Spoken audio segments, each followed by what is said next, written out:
ini adalah momen yang sangat bersejarah. Pertama kali 961 kepala daerah dilantik secara serentak. Dan saya sangat terharu dan bangga bisa menjadi bagian dari momen bersejarah ini.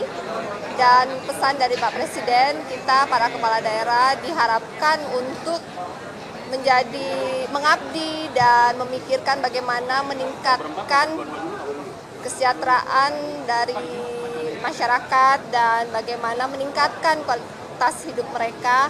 Dan tentu kami sebagai kepala daerah, tugas kami terutama gubernur memastikan bahwa program Asta Cita dari Pak Presiden Prabowo dapat dijalankan dan implementasi dengan baik di daerah kami masing-masing.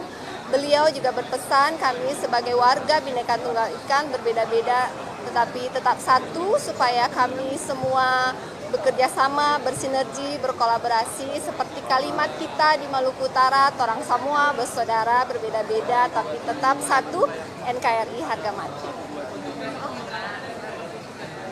Istirahat yang cukup karena beberapa hari ini acaranya sangat padat. Di Magelang nanti pun mulai dari tanggal 22 acara akan dimulai dari jam 6 pagi sampai malam. Ada olahraga, ada pembekalan dari berbagai menteri dengan kapasitasnya masing-masing.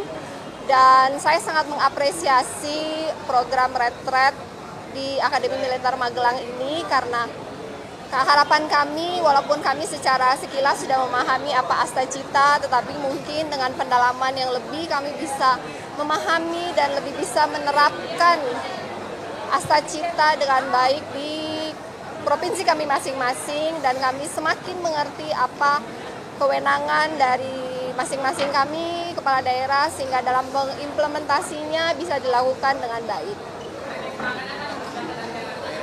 Berangkatnya masing-masing, saya sendiri dari Jakarta akan ke Jogja, kemudian dari Jogja lewat darat ke Magelang. Ya.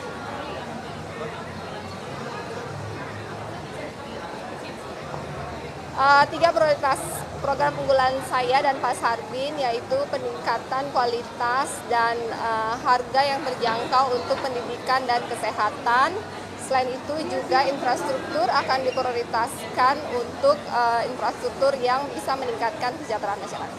Terima kasih. Kawan-kawan, terima kasih. Saya dan Mas Emil bersama para kepala daerah dan wakil kepala daerah baru saja dilantik oleh Pak Presiden Prabowo. Kami mohon doa kepada seluruh masyarakat Jawa Timur dan warga bangsa.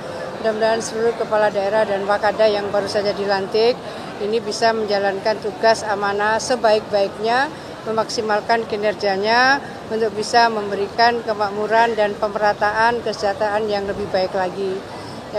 Sementara kami sebetulnya hari ini akan langsung tancap gas rakor bersama Sekda, seluruh kepala OPD dan BUMD.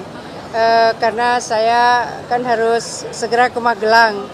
Jadi sambil nanti koordinasi berikutnya oleh Pak Wagub, tetapi bahwa siang ini dari mulai Sekda, Kepala OPD dan BUMD akan langsung koordinasi hal-hal yang sekarang sedang berproses di DPRD. Tadi malam kami juga sudah melakukan pertemuan dengan Ketua DPRD Provinsi Jawa Timur.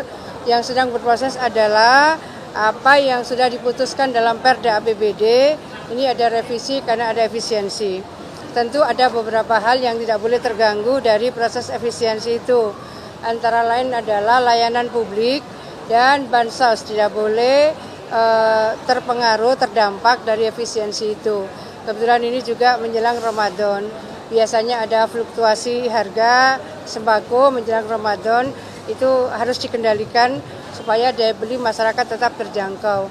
Dan biasanya setiap lebaran kita menyiapkan mudik gratis baik darat maupun laut. Itu juga tetap harus bisa disiapkan. Oleh karena itu Pak Sekda ini akan segera melaporkan pada rakor setelah ini kawan-kawan. Ya, makasih. Dari Jakarta. Kami rapat di Jakarta dan kami berangkat dari Jakarta darat. Mobil. Ya. Makasih kawan-kawan. Kita ikut aja karena materi secara detail kami belum terima.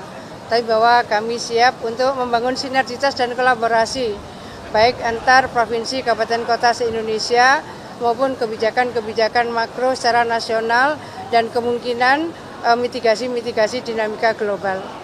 Saya mengucapkan terima kasih seluruh rangkaian tugas politik saya mengikuti pemilihan kepala daerah di Provinsi Jawa Barat. Hari ini berakhir dengan pelantikan. Untuk itu pelantikan ini adalah momentum kita untuk meluruskan kerangka pemahaman yang disebut dengan efisiensi. Karena selama ini efisiensi dipahami sebagai motong anggaran. Tetapi di Jawa Barat itu efisiensi bukan motong anggaran. Efisiensi itu mengalihkan belanja yang tidak penting menjadi belanja penting. Belanja pesta menjadi belanja yang bermanfaat, belanja hura-hura menjadi belanja yang menjadi kebutuhan masyarakat. Saya misalnya dalam waktu 1 bulan sudah melakukan pengelolaan keuangan dengan realokasi dengan tim transisi yang dibentuk oleh Pemprov Jabar. Saya sendiri tidak membentuk tim transisi. Dan tim transisi Pemprov Jabar terdiri dari 11 orang, diketahui oleh orang bernama Deddy Mulyadi, dan rata-rata pejabat eselon 3, bukan eselon 2. Dari penghitungan pembiayaan anggaran, kami mendapatkan mata anggaran yang dirubah dari belanja tidak penting menjadi belanja penting itu, dari belanja hura-hura menjadi belanja yang bermanfaat, itu per tadi malam itu bisa mencapai 5,5 triliun. Dan kita berharap bisa mencapai angka 6 triliun dalam waktu 2 hari ke depan sambil mengikuti kegiatan retreat di Magelang. Dari anggaran tersebut, kami akan merubahnya menjadi apa? 1. Belanja ruang kelas baru sekolah SMA di Jawa Barat dari angka 60 miliar kami rubah menjadi 1,2 triliun. Yaitu membangun 3.333 ruang kelas baru, membangun sekolah baru. Kemudian juga kita ingin juga membebaskan tanah-tanah untuk pembangunan sekolah di Jawa Barat dalam 2 tahun ke depan. Karena kebutuhan masyarakat Jawa Barat untuk sekolah, ruang kelasnya disiapkan oleh pemerintah provinsi 4,2 triliun. Dan itu akan kami capai dalam waktu 2 tahun, 2026 dan 2027. Yang kedua, merubah belanja infrastruktur jalan dari 600 miliar dirubah menjadi 2,4 triliun. Karena tidak mungkin investasi berkembang kalau infrastrukturnya tidak memadai. Kemudian juga kami merubah belanja listrik untuk warga miskin, yaitu membuat satuan sambungan untuk warga miskin karena Jawa Barat hampir 200.000 rakyatnya tidak punya listrik. Anggarannya dari 20 miliar kami rubah menjadi 350 miliar. Kemudian kami ingin menyelesaikan kemiskinan dengan merenovasi rumah warga miskin dengan angka 40-50 juta per unit rumah. Maka angka belanjanya dari 20 miliar berubah menjadi insya Allah mencapai 120 miliar. Kemudian juga kami membangun nanti rumah sakit baru, membangun puskesmas baru, membangun puskesmas pembantu yang baru, menyiapkan mobil-mobil ambulan. Kita ingin belanja sekitar 200 unit untuk daerah terpencil sehingga mereka bisa melayani warga terpencil dan menyiapkan dokternya serta kelengkapan di mobil tersebut. Nah, seluruh rangkaian ini adalah bagian dari kerja pemerintah Provinsi Jawa Barat untuk didorong agar masyarakat Jawa Barat memiliki ketahanan pangan yang cukup, memiliki pendidikan yang cukup, memiliki jaminan kesehatan yang cukup, dan kemudian juga memiliki pendidikan yang cukup. Dan yang paling utama kami juga membaca fenomena tentang oknum ormas mengganggu investasi. Kami menyiapkan pembiayaan untuk melindungi para pengusaha, untuk menyiapkan biaya keamanan dengan istilah operasi Jabar Manunggal, yaitu mendorong perusahaan-perusahaan untuk kami dampingi agar tidak terganggu oleh oknum-oknum ormas, dari mulai pembebasan tanah, minta jatah ketika pembangunan, minta jatah ketika rekrutmen tenaga kerja melalui percalonan tenaga kerja, minta jatah produksi limbah ketika perusahaan berproduksi, dan itu selalu menjadi konflik di kawasan industri di Jawa Barat. Ini adalah orientasi program yang saya katakan efisiensi bukan memotong anggaran, tapi efisiensi adalah merubah alokasi anggaran. Termasuk kami akan mendorong pendapatan asli Jawa Barat itu kan 19 triliun hari ini, kami ingin minta pendapatannya ditaikin menjadi 21 triliun sehingga belanjanya menjadi 33 triliun. Dan dana alokasi bantuan bagi hasil untuk kabupaten kota sebesar 6 triliun itu 100% harus digunakan untuk pembangunan infrastruktur jalan, tidak boleh digunakan untuk kepentingan lain. Pak, ada pengorbanan yang itu seperti apa ya Pak? Untuk menurunkan itu? Oh, nggak ada pengorbanan. Yang berkorban yang biasa jalan-jalan ke luar negeri nggak usah. Yang biasa piknik dengan berbau studi banding nggak usah.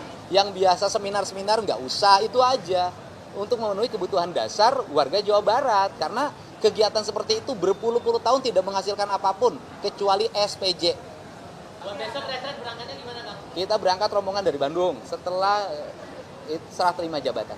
Kang, izin Ya. soal penegakan hukum. Awal-awal kan Kang Deddy sering banget menyoroti terpidana kasus Vina dan berakhir PK kan ditolak. Kang, ini sebagai Gubernur Jabar ada langkah lanjut? Kalau sebagai gubernur kan tidak bisa melakukan apapun, tetapi memberikan supporting pada para pengacara untuk melakukan kasasi yang kedua itu bisa dilakukan. Jadi tinggal para pengacaranya untuk terus mengumpulkan bukti agar bisa melakukan peninjauan kembali, bukan kasasi, peninjauan kembali yang kedua.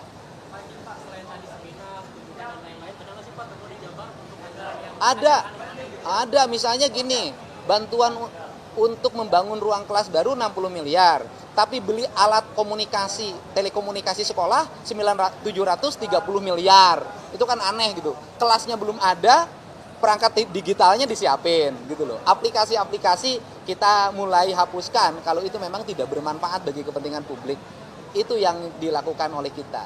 Saya baju dinasnya dihapus. Anggaran baju dinas Gubernur Jawa Barat 150 juta lebih itu dinolkan. Anggaran kunjungan luar negerinya 1,5 miliar dinolkan. Anggaran perjalanan dinasnya 1,8 sekian miliar, disisain hanya 700. Jadi hampir hilang hampir 40%. Apa nggak ada pengadaan kayak mobil dinas gitu? Oh, saya nggak ada. Saya hari ini mobil dinasnya tidak ada. Jadi pakai mobil pribadi aja. Karena mobil dinas gubernur lama juga banyak banget. Ya. Bang, buat retret besok udah ada atribut-atribut khusus nggak? Oh, sudah disiapin, sudah di packing. Apa aja, kaos, training, topi, sepatu, baju Satpol PP. Oh, lengkap. Siap.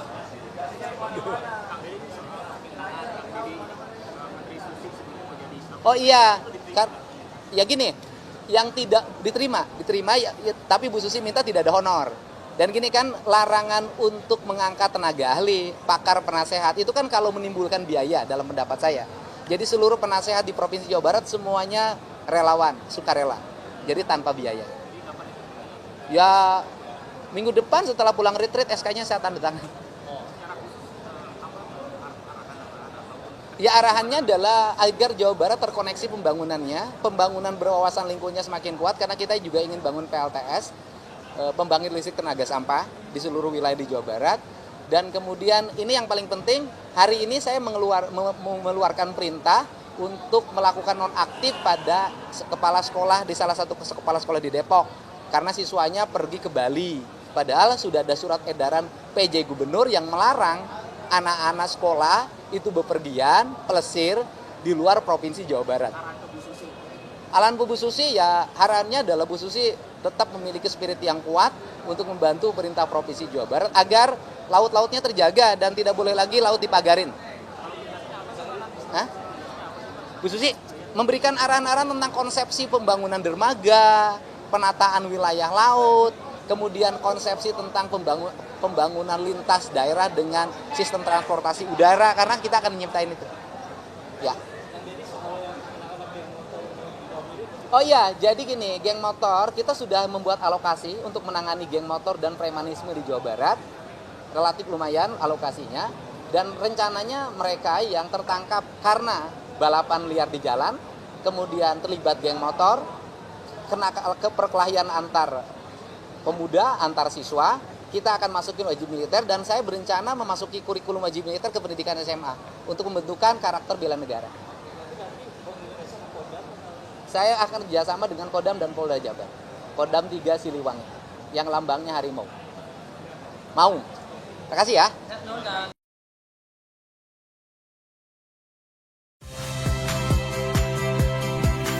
Saya Tifa Solesa.